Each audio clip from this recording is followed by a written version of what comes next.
Bonjour à toutes et à tous et bienvenue sur la chaîne L'Apprenti Invest. Aujourd'hui, une nouvelle vidéo. Aujourd'hui, ça devait être une vidéo présentation du patrimoine d'un abonné, voire même d'un ami, d'une manière différente en featuring. Enfin, featuring, c'est un mot bien compliqué pour dire qu'on va s'appeler sur Skype ou Messenger et comme ça, il va nous présenter lui-même son patrimoine et on pourra le commenter. Et d'ailleurs, on a déjà vu Théo. Je vais vous présenter le patrimoine de Nico la semaine prochaine. Ce qui sera bien, c'est qu'on va suivre, vu que c'est des amis à moi, on va suivre en plus leur patrimoine. C'est contrairement au mien, c'est des patrimoines plus axés crypto pour voir leur évolution, pour pouvoir comparer et pouvoir s'améliorer ensemble et s'encourager surtout. Mais on a eu un petit problème technique. Il a trop forcé pour agréger son compte très très public sur Finari et donc il s'est fait il s'est fait ban temporairement pour 15 000 secondes. Donc on fera ça la semaine prochaine, c'est pas grave. En attendant, vous savez que la bourse là, elle est un peu morose, c'est le mois de septembre. D'année en année, le mois de septembre c'est toujours le plus catastrophique. Il faut vraiment pas que vous perdiez espoir. On n'investit pas sur un mois, on investit sur des années. Et puis, moi je vous rappelle qu'en commerce ou dans d'autres choses, quand les prix baissent, on appelle ça des soldes. Donc là en bourse, il faut que vous fassiez pareil. Soit vous avez de l'argent à investir, donc vous profitez des soldes, soit vous avez déjà fait votre DCA, donc vous fermez votre application. Voire même si ça vous stresse vraiment, vous, excusez-moi, vous supprimez l'application de votre téléphone et si vous avez besoin, vous utilisez votre ordinateur. Comme ça, ce sera moins accessible. Et vous attendez que ça remonte tranquillement. Aujourd'hui, du coup, on va parler d'autre chose que de la bourse parce qu'on fait que ça. Et moi, je vous vends, monts et merveilles. Moi, la bourse, ça fonctionne bien. On achète des ETF, donc c'est passif. On se fait des petites pépettes sans rien faire, c'est cool. Mais l'investissement, c'est aussi quelque chose de compliqué. Et des fois, on a des mauvaises surprises, surtout quand on investit dans n'importe quoi, n'importe quand. Avant d'investir en bourse et de me renseigner, j'avais des sous, je me baladais et avant même, j'ai dit que j'ai commencé par le crowdlending, mais j'ai commencé par autre chose et j'avais complètement oublié et j'ai reçu un mail récemment et donc ça je voulais vous en parler. J'avais investi dans du non-coté. Il faut savoir que le non-coté c'est une catastrophe. Déjà, le non-coté c'est quelque chose, c'est une affaire de spécialistes. Ils ont un bel exemple, je ne sais pas si vous connaissez qui veut être mon associé sur M6. Il y en a un, je ne sais plus son nom, mais en tout cas il a fait fortune dans des boissons, pas des boissons énergétiques, mais des compléments alimentaires liquides. Je crois que c'est Feed, mais bref, c'est pas l'important. Et lui, je sais qu'il fait beaucoup de non-cotés. Donc il investit dans des petites startups et il attend qu'elles glow up et donc de faire un cashback important. Ce mec a un gros capital, il a des équipes énormes pour étudier les dossiers et sur des milliers de dossiers, il les sélectionne. Nous, il faut se dire qu'on n'a rien, on s'y connaît pas beaucoup, même si vous me dites que vous y connaissez, vous avez quand même pas son équipe. On a beaucoup moins de sous à investir et on investit à partir de plateformes, donc Crowdcube. Sachez que alors peut-être que je me trompe, hein, mais les plateformes, les projets qui sont sur ces plateformes, c'est des projets, avant ça, les gens qui ont des contacts, les milliardaires, etc., qui ont des choses à investir, ils auraient déjà sélectionné les entreprises avant même qu'elles utilisent Crowdcube. Donc évidemment, il y a des petites success stories, mais il faut se dire qu'eux, ils ont une longueur d'avance énorme. Donc nous, on prend les projets restants, donc c'est encore plus risqué.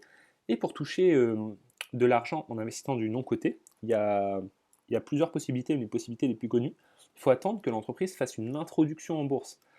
Imaginez sur toutes les startups qui existent le nombre d'entreprises qui réussissent à faire une introduction en bourse pour que nous, on gagne notre cible, enfin qu'on rembourse notre mise et qu'on fasse des bénéfices, ou encore que le propriétaire nous dise bah, finalement je veux racheter mes parts. Et donc il nous refasse une offre. Bon, il y a peut-être d'autres solutions pour regagner, mais en fait c'est super rare. Et donc le non-côté, c'est vraiment très dur. Donc moi j'avais acheté sur Crowdcube Opal. Alors, vraiment, vous avez le droit de vous foutre de moi en commentaire, mais dans le respect. Opal, c'est une entreprise qui faisait des vêtements en matériaux recyclés. J'ai quand même, c'est bizarre pour quelqu'un qui a des parts de Bitcoin et des ETF, mais j'aime bien la planète, j'aime bien l'écologie. Et je me suis dit, trop bien, des habits, je vous raconte un peu ma vie en même temps, si ça vous fait chier, n'hésitez pas à me le dire, je ne le referai plus. Mais je me suis dit, trop bien, des habits avec des matériaux recyclés, des filets de pêche, etc. C'est que du bon. Il y avait un, ah oui, il y avait un des dirigeants de Black Market qui avait investi une grosse somme dessus. Je me suis dit, il a dû faire ses recherches et donc je peux lui faire confiance. Et ensuite, je ne sais pas ce qui m'a pris, mais je crois que j'avais regardé les prix et que ça coûtait pas si cher que ça leurs produits. Et je pense que j'ai mal regardé ou que j'ai pas regardé et que mon cerveau me joue des tours. Donc j'ai investi 150 euros. Il faut savoir qu'à l'époque, j'étais étudiant, donc c'était il y a plus d'un an. J'avais pas beaucoup de sous et 150 euros c'était important. Mais pourquoi je vous dis ça? C'est que j'ai investi, le projet a été validé, Et à un moment, je voulais montrer à mon pote qui, lui, est en école de commerce et tout, je voulais son avis. Et je lui montre devant les produits. Et là, en cliquant moi-même, à la minute même où je lui montre les produits, j'avais même plus besoin de son avis, je savais que je m'étais planté. Je vous dis à peu près au hasard, hein, j'ai la flemme d'aller re-regarder et puis je préfère oublier ce truc. Mais je crois que les shorts classiques de sport que vous pouvez trouver à Decathlon, même si c'est en matériaux recyclés, étaient à plus de 50 euros. Qui avaient des vestes à 500 euros ou en tout cas super à 200, 300 euros. Et en fait, c'était tout bonnement des produits inachetables. Ok, c'est cool de faire de l'écologie, mais à ces prix, personne n'aurait acheté. Et au bout d'un mois, j'avais aucune communication là-dessus. Je savais que j'avais perdu ma somme. Donc voilà. Pourquoi je vous dis tout ça? C'est important. Le non-coté, là, sur cette application, un jour, il y a une levée pour Revolut que vous connaissez. Donc les gens ont fait un cashback énorme, mais c'est un projet sur des centaines et des centaines. Donc là, j'ai reçu un mail juste là. Alors j'essaye de vous pas montrer ma boîte mail de Crooncube. Hop, la société Opal, où je détiens des actions grâce à Crooncube. La société nous a contactés en raison de ses difficultés financières et pour trouver une solution, elle s'est mise en liquidation judiciaire. Alors où est-ce que c'est écrit? Ah oui, bon bref, en liquidation judiciaire, et ce qui est important, la société a confirmé qu'aucun remboursement ne sera accordé à ses actionnaires, y compris les investisseurs Crooncube. Il faut savoir que quand une société se met en liquidation judiciaire, elle paye toutes ses dettes au maximum, etc. Et qu'au dernier recours, c'est les actionnaires qui sont remboursés, et souvent ils ne sont pas remboursés. Voilà. Les 150 euros sont perdus, et juste pour vous dire que c'est compliqué le non-coté, concentrez-vous, si vous avez des millions d'euros et que vous voulez mettre une petite part, bah, c'est comme jouer au casino, hein, ça c'est amusant, mais vous pouvez tout perdre. Et ensuite, pour finir avec Roundcube, j'ai aussi acheté du Rematch. Le Rematch, c'est une application pour le sport amateur, pour pouvoir mettre des replays des plus belles actions, etc., de tout le foot amateur. Est-ce que je vais faire un cashback dessus? Sûrement pas. Est-ce que l'application est aussi pire que la première? Enfin, l'investissement? Non, pas du tout. Là, il y a un fonds américain qui a mis 1 million d'euros dessus. Ça commence à se développer aux États-Unis. Il y a du rugby, du foot, etc. C'est une bonne appli. Et pareil, comme là pour l'écologie, là pour le sport, c'était un peu un investissement passion. 145 euros sur mon patrimoine, c'est rien. Mais il faut savoir que j'aurais pu jouer à la roulette et faire x2. C'est tout pareil. Bref, on va reprendre. Sur le non-coté et sur le Crowdcube, c'était une petite parenthèse pour vous dire que là, j'ai fait moins 50%. L'investissement, c'est beau. Quand on s'y connaît, on peut faire vraiment beaucoup d'argent, mais quand on fait des conneries, comme j'ai pu le faire, on peut faire du moins 50% définitif, puisque là, elle est en liquidation judiciaire, j'ai acté ma moins-value. Et voilà. Est-ce que je vais arrêter d'investir et je vais pleurer de mon coin? Sûrement pas. Est-ce que ça va Est-ce que j'ai appris quelque chose? Oui. D'ailleurs, sur Twitter, il y a quelqu'un qui m'a répondu une citation de Nelson Mandela. D'ailleurs, mon Twitter, c'est l'apprenti invest, si vous voulez vous abonner. Il m'a dit Nelson Mandela disait soit on gagne, soit on apprend, donc on ne perd jamais en soi. Donc là, j'ai bien appris. Ensuite, on va continuer un peu. Je vais en profiter pour vous parler d'autres choses sur cette vidéo. Je vais vous faire un petit update bien traité. Ce mois, j'ai pas eu j'ai eu aucune garde qui a été payée, donc je n'ai pas rajouté d'argent dessus, mais par contre, pour les intérêts composés, j'ai été remboursé de 100 euros, comme vous pouvez voir là, en septembre, plus 13 euros d'intérêt, ce qui est bien en soi, c'est un beau pourcentage net. Donc j'ai reçu 100 euros. Et en plus j'avais 10 euros dessus, donc j'ai déjà investi 50 euros hier. Je peux vous montrer là. J'ai investi dans FVF, en gros c'est une société qui retape des maisons et qui fait plein de prestations dans le BTP. J'ai mis 20 euros à 11,90% d'intérêt brut, donc à peu près 9% net. 14 mois de délai, voilà, ça c'est cool. Et dans BNB Saumur, c'est des factures de. Alors, je dis ça de tête, hein, j'ai pas envie de cliquer dessus, mais de wedding planage, ça se dit pas, je sais, mais j'ai mis 31 euros à 12% d'intérêt. Donc voilà. Il me reste 60 euros à investir. J'aime bien prêter. Je mets pas beaucoup d'argent dessus. Là, je mets même plus d'argent dessus. Et je laisse rouler les intérêts composés. Si je perds ma mise, pareil, ça va être chiant, mais c'est pas grave. Mais je peux gagner aussi. Donc là, j'ai enfin passé les 1000 euros de capitaux remboursés. Et il me reste 1640 euros de capital à recevoir avec 160 euros d'intérêt brut. J'ai 12% de rendement interne. Voilà. Et là, j'ai de plus en plus, à chaque fois, je vais recevoir du capital, vu que ça fait plus d'un an que j'ai commencé à investir, du capital remboursé et je vais faire grandir mes intérêts composés. J'ai vu que sur d'autres youtubeurs, ils se faisaient un peu incendier de mettre leur code promo, mais j'en ai un peu rien à cirer. Donc moi, je vous mets mon code parrainage. C'est pas un placement de produit, c'est un code parrainage qu'on peut tous avoir. Pour investir comme ça, une fois que vous avez investi 200 euros, vous gagnez des sous, et moi aussi. Et comme ça, on le réinvestit, on fait des intérêts composés et tout le monde est heureux. Mais voilà, pour l'instant, j'ai pas de défaut, j'aime bien cette plateforme. Dites-moi si vous aimez bien, et je vous la recommande pour l'instant. Ensuite, on va continuer sur tout ce qui est non-bourse. Je ne parle pas souvent de mes cryptos. Est-ce que je suis un crypto convaincu? Pas du tout. Est-ce que je vais laisser passer le wagon? Non, parce que je pense que ça a quand même un intérêt. Donc, je ne mettrai pas tout dessus. Alors, Eric Larchevêque, le fondateur de Ledger, je sais que lui, c'est pas un crypto convaincu, mais un Bitcoin convaincu. Pour vous dire, il met 100% de ses capitaux en Bitcoin, qui baissent ou qui montent. Lui, il s'en fiche de savoir sa valeur en euros de son Bitcoin. Il y a une très bonne, je crois que c'était avec Finari, une très bonne interview. Et lui, ce qu'il veut, c'est que son montant, donc sa quantité de Bitcoin monte. Et donc lui, et moi, je suis clairement pas dans son optique. Moi, je veux juste pas laisser passer le wagon. Je mets 100 euros par mois. C'est moins de 16%, enfin moins de, pardon, 1/16e de ce que je gagne. Je mets, excusez-moi, j'ai le Covid, j'ai 40 euros de Bitcoin par mois, 40 euros d'Ethereum, et je mets 20 euros de Solana par mois. On voit que j'ai des moins-values de dingue. Est-ce que c'est dommage? Non, puisque ça me permet de baisser un peu mon prix de revient unitaire qui est vachement haut, je trouve. Là, j'en ai pour 50 000 euros de prix de revient unitaire. Si j'avais acheté un Bitcoin entier, je l'aurais acheté à ça. 2500 d'Ethereum et pour des prix actuels bien plus bas. Mon objectif, c'est que les cryptos chutent, mais vraiment beaucoup. Alors, c'est un peu triste à dire, mais je voulais acheter du Bitcoin depuis qu'il était à 17 000 euros, pas avant, pas après. Mais j'ai eu des problèmes d'inscription. Je voulais les acheter sur. Comment dire? J'ai des trous de mémoire en ce moment, je suis fatigué. L'application que tout le monde utilise, sur Binance, pardon. Et j'arrivais pas à m'inscrire, j'avais un petit blocage et du coup j'ai laissé tomber. J'ai un peu laissé passer le wagon. Après j'aurais gagné quoi 1000 euros si j'avais commencé à investir dessus. Là c'est pas une grande perte et je continue à investir tous les mois, on verra comment ça fluctue. Soit je perdrai tout, soit je ferai des bénéfices. Mais voilà, donc je laisse faire. Et Solana, j'aime bien en plus des deux. Comme sur Finari, ils appellent ça les deux kings. Enfin, le king et la queen peut-être, je sais plus.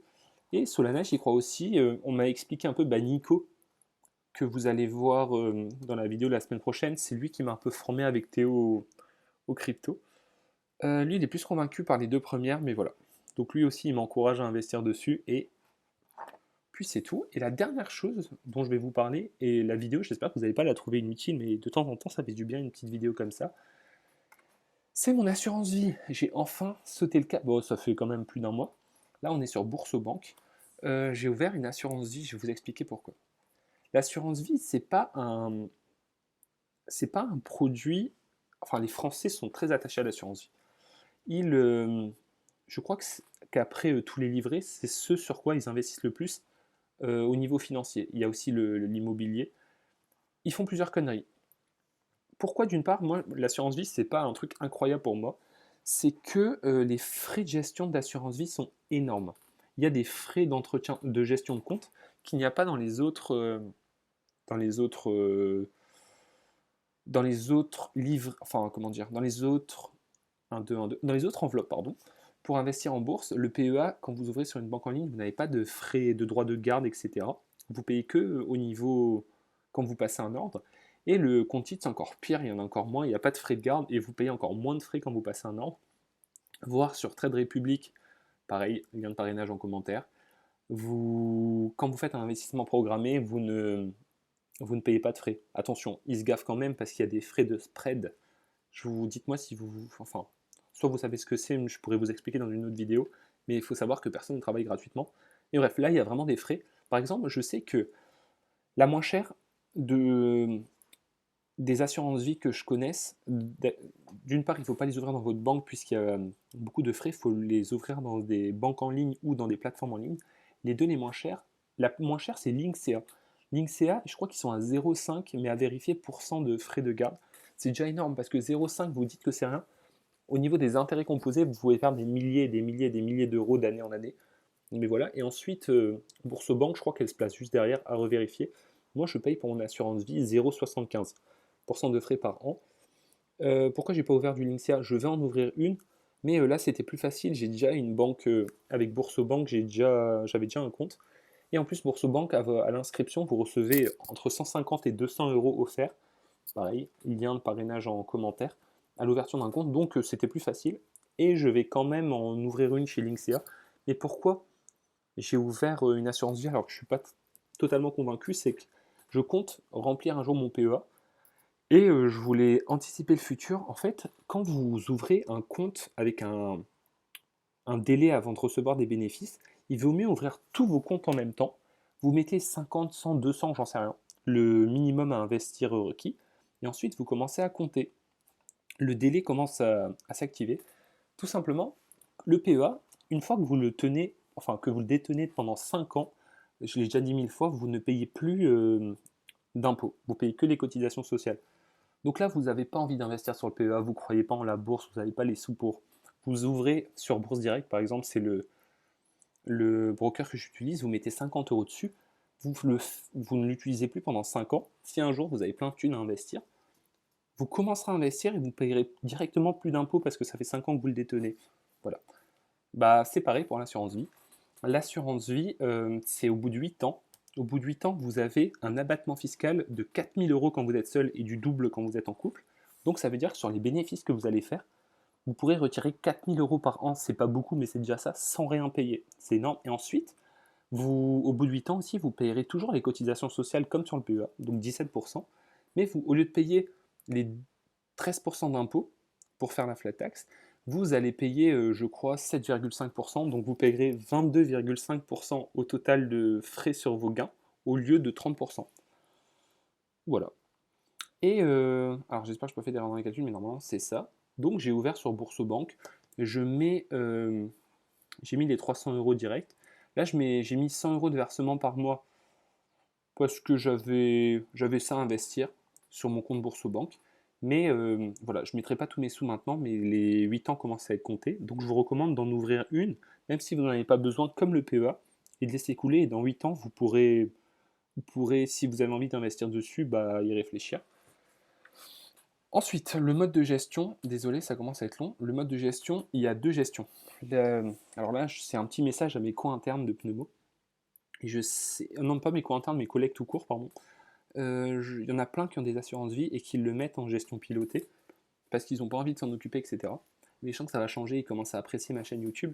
Moi, je tenais juste à vous dire, à vous montrer quelque chose. Moi, je l'ai mis en gestion libre. J'achète un ETF Amundi Nasdaq. Amundi Nasdaq. Il y a plus de 100 entreprises à l'intérieur. Puisque c'est le Nasdaq 100, c'est pour les 100 entreprises. C'est les 100 plus grandes entreprises tech américaines, enfin c'est majoritairement de la tech, il y a peut-être autre chose. Le fonds s'autogère lui-même, s'autorégule, il prend toujours les 100 premières. Donc s'il y a une entreprise qui décroît, qui fait faillite et qu'il y en a une autre qui remonte dans les 100 premières, le fonds va vendre de manière passive, puisque il suit un indice, il va vendre l'entreprise qui est en train de dégringoler et il va racheter les parts équivalentes de l'entreprise qui est en train de monter. Si aujourd'hui Apple, qui doit être première ou deuxième, non, qui doit être troisième plutôt, dégringole à la 10e place et que son poids n'est plus que de 5%, je donne des trucs au pif, hein, 5% au lieu de 10% dans le Nasdaq, bah, le fonds, de manière automatique, va vendre pour n'avoir plus que 5% d'actions Apple. Et à l'inverse, si c'est Nvidia qui passe à 10% de poids dans l'indice, ils vont racheter des actions pour en avoir 10%. Et ça, avec des frais minimes. Là, je crois que je suis à 0,30% de frais. Tandis qu'un fonds actif, c'est quasiment 2% de frais. Donc, enfin, votre gestion pilotée, c'est nul. Vous mettez une gestion libre, vous achetez un seul ETF, soit un ETF Nasdaq, soit un ETF S&P 500, soit un ETF World. Vous mettez tout le temps la même somme, vous mettez tout dessus, et il va s'auto-réguler et avec des frais infimes. Bref, pourquoi je disais tout ça? Je suis en train de me perdre. Ah oui, je voulais juste vous montrer quelque chose. On peut se dire, bon, 2% de frais en prenant un gestionnaire actif, une gestion pilotée, c'est rien si on s'y connaît vraiment pas, au moins on est sûr. Et moi, je veux juste que vous regardiez une chose. Étude Spiva, fonds actifs, VS, fonds ETF. Et on va aller sur Zone Bourse, grosse dédicace, je crois que c'est le meilleur site pour la bourse. gratuit. Enfin, il n'est pas gratuit, mais il est gratuit jusqu'à une utilisation particulière. Vous allez regarder l'étude Spiva. L'étude Spiva, c'est une étude S&P, donc SP, indice. L'indice du S&P 500, c'est les 500 plus grandes entreprises américaines, versus Active. Active, c'est les fonds actifs, donc la gestion pilotée. Vous lisez cet article, soit vous le prenez en anglais, en français, qui est déjà traduit par nos amis de Zone Bourse, soit vous allez prendre l'article original en PDF en anglais. Je vous conseille d'aller sur Zone Bourse, ça va être plus rapide. Et vous regardez, les gens actifs se reprennent mais restent loin du compte. Ça, c'est le nombre de gérants actifs en quelle année? Entre 2022 et 2023 qui arrivent à battre le S&P 500. Vous voyez qu'il n'y a que le Canada où on est à 48%, donc moins de la moitié, mais sinon en Europe on est à 18%. Là vous allez me dire, bah t'abuses, t'es en train de les critiquer, mais ça va encore. Attendez. Si on prend sur 10 ans, il y a 15% des gérants actifs au Canada qui arrivent à battre le S&P 500, et donc il y a 85% qui se font laminer. Il y a 93% des gérants américains qui se font laminer par leur indice de référence. Les États-Unis, il y a 85%. Donc ça sert à rien en fait. Vous achetez un ETF qui reproduit le S&P 500, vous avez moins de frais, et en plus, vous aurez une meilleure performance, parce que non seulement ils vous prennent des frais pour faire moins bien que le fonds de référence. Est-ce que je suis financé par les ETF, les machins et tout? Pas du tout. Hein. Moi, je suis dans ma chambre, devant mon micro, en train de raconter ma vie. Moi, je vous dis juste ça pour vous. Après, vous faites ce que vous voulez. Voilà. Merci de m'avoir écouté. Cette vidéo, c'était vraiment du grand n'importe quoi, mais des fois, ça fait du bien de parler.